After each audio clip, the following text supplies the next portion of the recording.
नमस्कार दोस्तों। आज मैं कहानी आपको सुनाने जा रहा हूँ। मृत्यु जीवन का एक अटल सत्य है। जी हाँ, मृत्यु एक सत्य है। यह सत्य वचन एक हिंदी कहानी के जरिए आपके सामने रखा गया है। जीवन जन्म और मृत्यु के बीच का एक भ्रम है जिसे हम अंतकाल तक देखते हैं। वास्तव में वह मृत्यु तक ही सीमित है। मृत्यु सत्य है। एक राधेश्याम नाम का युवक था। स्वभाव से बड़ा ही शांत एवं सुविचार वाला व्यक्ति था। उसका छोटा सा परिवार था जिसमें उसके माता पिता, पत्नी एवं 2 बच्चे थे। सभी से वे बेहद प्यार करता था। इसके अलावा वो कृष्ण भक्त था और सभी पर दया भाव रखता था। ज़रूरतमंद की सेवा करता था, किसी को भी दुख नहीं देता था। उसके इन्हीं गुणों के कारण श्री कृष्ण उससे बहुत प्रसन्न थे और सदैव उसके साथ रहते थे। और राधेश्याम अपने कृष्ण को देख भी सकता था और बातें भी कर सकता था। इसके बावजूद उसने ईश्वर से कभी भी कुछ नहीं मांगा। वह बहुत खुश रहता था क्योंकि ईश्वर हमेशा उसके साथ रहते थे, उसे मार्गदर्शन देते थे। राधेश्याम भी कृष्ण को अपने मित्र की तरह पुकारता था और उनसे अपने विचारों को बांटता था। एक दिन राधेश्याम के पिता की तबीयत अचानक खराब हो गई। उन्हें अस्पताल में भर्ती किया गया।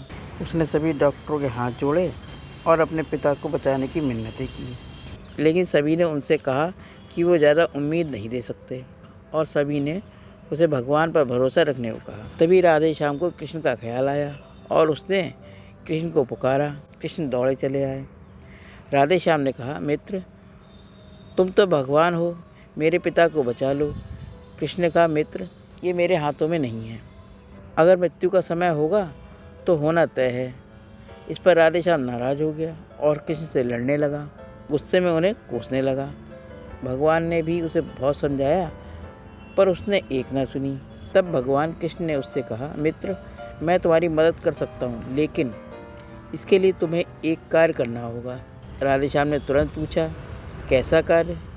कृष्ण ने कहा, तुम्हें किसी एक घर से मुट्ठी भर ज्वार लानी होगी और ध्यान रखना होगा कि उस परिवार में कभी किसी की मृत्यु ना हुई हो। राधेश्याम झट से हाँ बोलकर तलाश में निकल गया। हर घर में ज्वार तो होती, लेकिन ऐसा कोई नहीं होता जिसके परिवार में किसी न किसी की मृत्यु ना हुई हो। किसी का पिता, किसी का दादा, किसी का भाई, माँ, काकी या बहन। 2 दिन तक भटकने के बाद भी राधेश्याम को ऐसा एक भी घर नहीं मिला। तब उसे इस बात का एहसास हुआ कि मृत्यु एक अटल सत्य है। इसका सामना सभी को करना होता है, इससे कोई नहीं भाग सकता। और वह अपने व्यवहार के लिए कृष्ण से क्षमा मांगता है और निर्णय लेता है कि जब तक उसके पिता जीवित हैं उनकी सेवा करेगा। थोड़े दिनों बाद राधेश्याम के पिता स्वर्ग सिधार जाते हैं। उसे दुख तो होता है, लेकिन ईश्वर की दी उस सीख के कारण उसका मन शांत रहता है।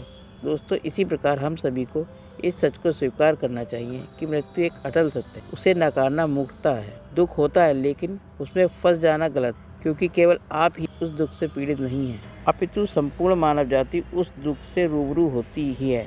ऐसे सच को स्वीकार कर आगे बढ़ना ही जीवन। कई बार हम अपने किसी खास के चले जाने से इतना बेबस हो जाते हैं कि सामने खड़ा जीवन और उससे जुड़े हुए लोग हमें दिखाई ही नहीं पड़ते। ऐसे अंधकार से निकलना मुश्किल हो जाता है।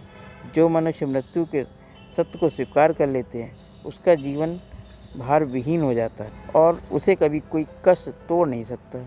वो जीवन के हर क्षेत्र में आगे बढ़ता जाता है। दोस्तों, ये कहानी कैसी लगी कमेंट करके बताइएगा।